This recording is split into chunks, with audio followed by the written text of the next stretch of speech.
Assalamualaikum warahmatullahi wabarakatuh. Alhamdulillahirabbil alamin, wassalatu wassalamu ala asrofil anbiya'i wal mursalin wa ala alihi wa ashabihi ajma'in. Amma ba'du. Yang pertama-tama dan yang paling utama, marilah kita panjatkan puji beserta puja syukur kita atas kehadiran Allah Subhanahu wa taala yang mana Ia telah memberikan rahmat dan karunia-Nya hingga kita bisa mengikuti mata kuliah audit bank syariah ini.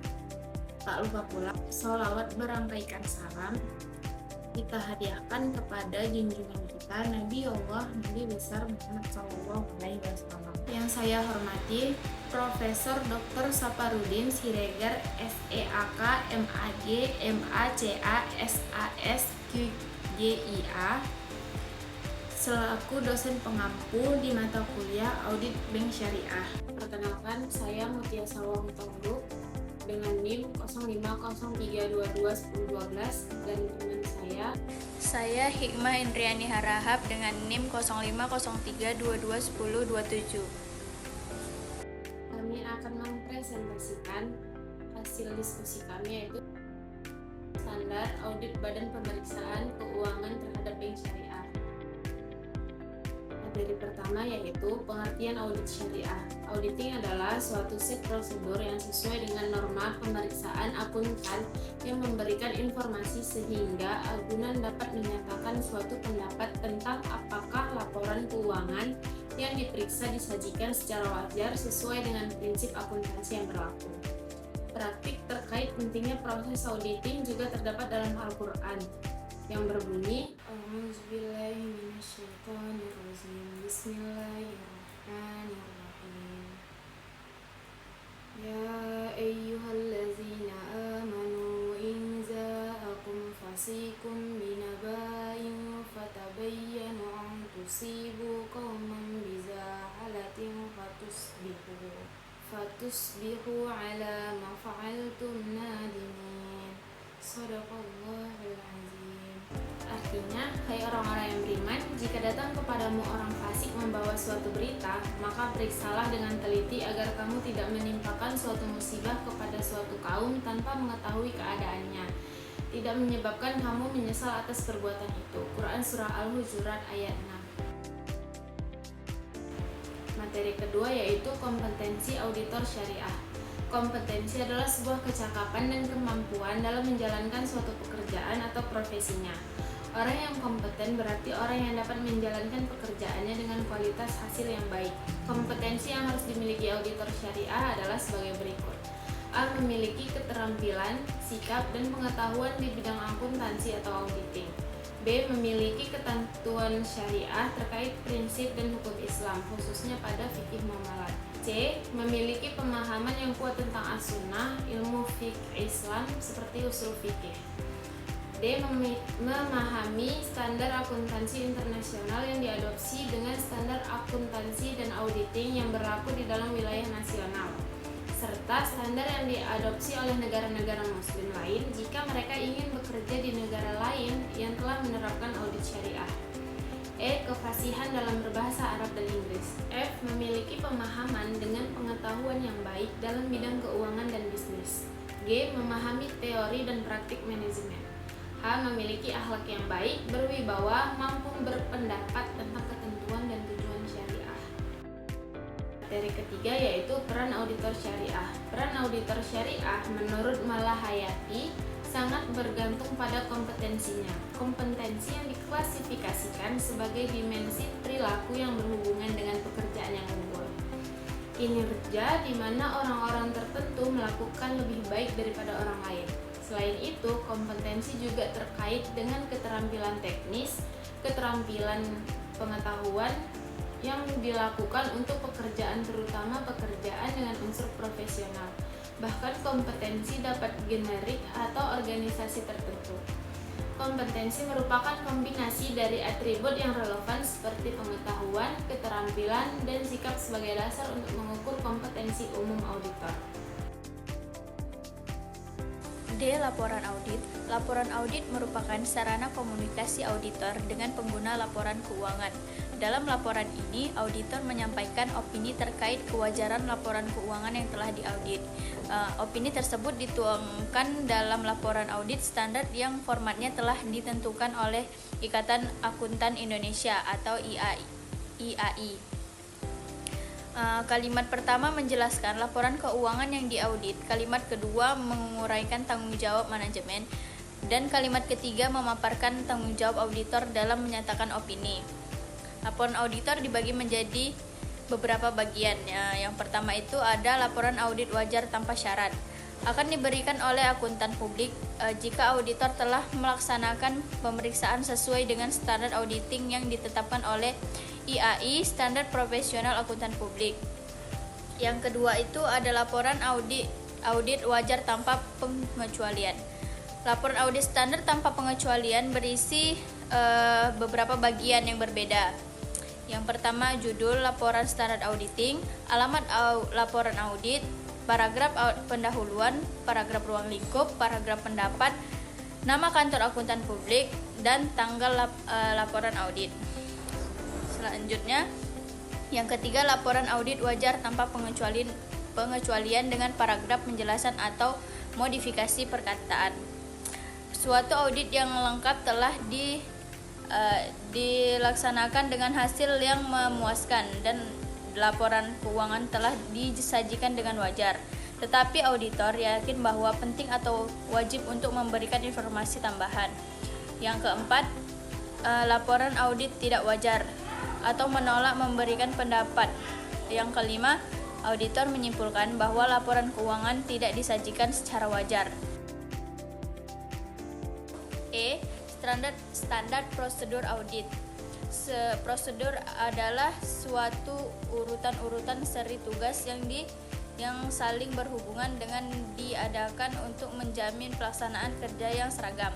Dengan demikian, prosedur merupakan tata cara atau urutan yang saling berhubungan satu sama lain dan dilakukan secara berulang-ulang, cara yang untuk menjamin pelaksanaan kerja yang seragam.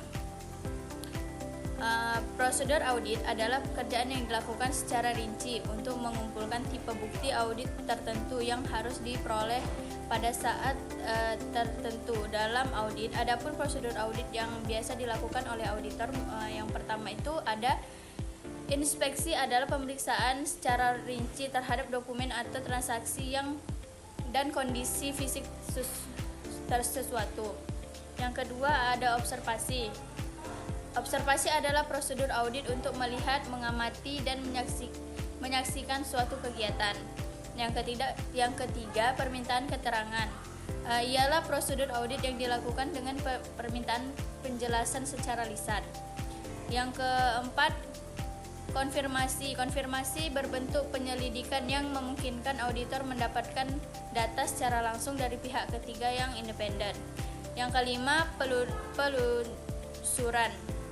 penelusuran adalah kegiatan mengikuti dokumen, terutama pada tahun bukti dokumen.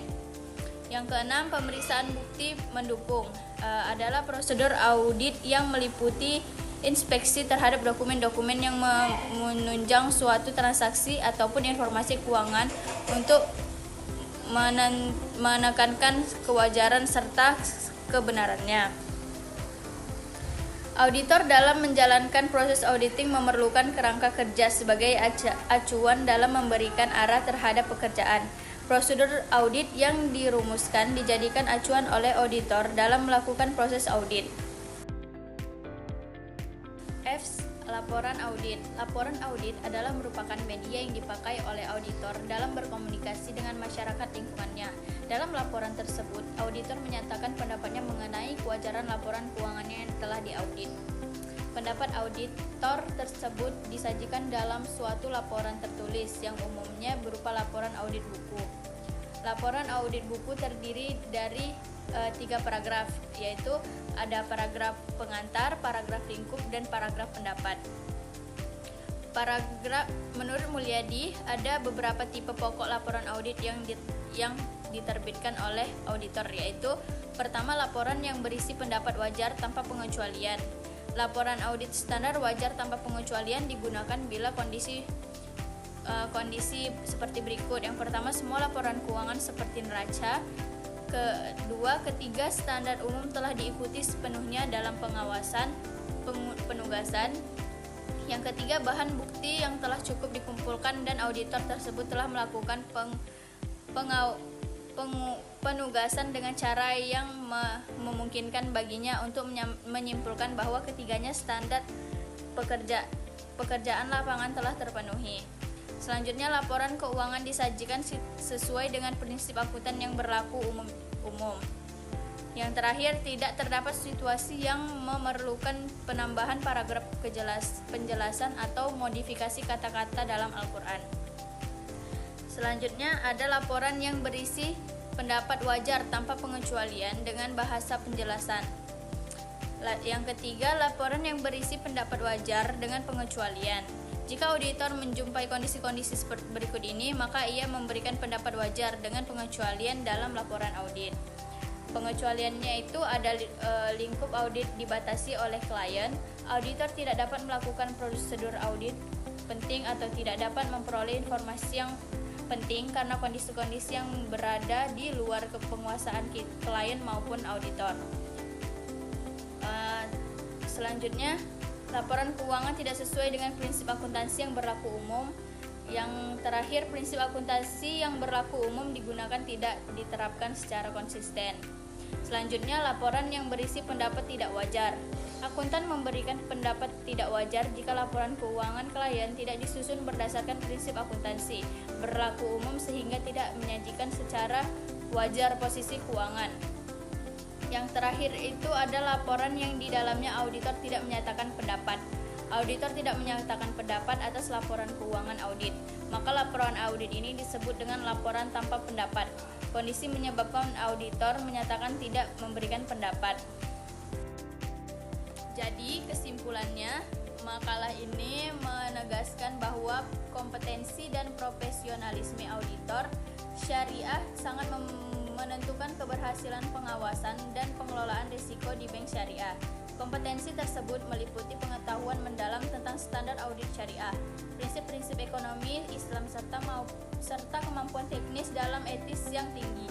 Dalam prakteknya, kekurangan sumber daya manusia yang berkompeten serta pelatihan yang memadai menjadi tantangan utama yang memenuhi efektivitas audit dan kepercayaan masyarakat terhadap bank syariah. Oleh karena itu, penguatan pendidikan, pelatihan, dan pengembangan kompetensi auditor masyarakat syariah sangat diperlukan agar mereka mampu menjelaskan peran secara profesional dan meningkatkan kinerja serta stabilitas sektor keuangan syariah.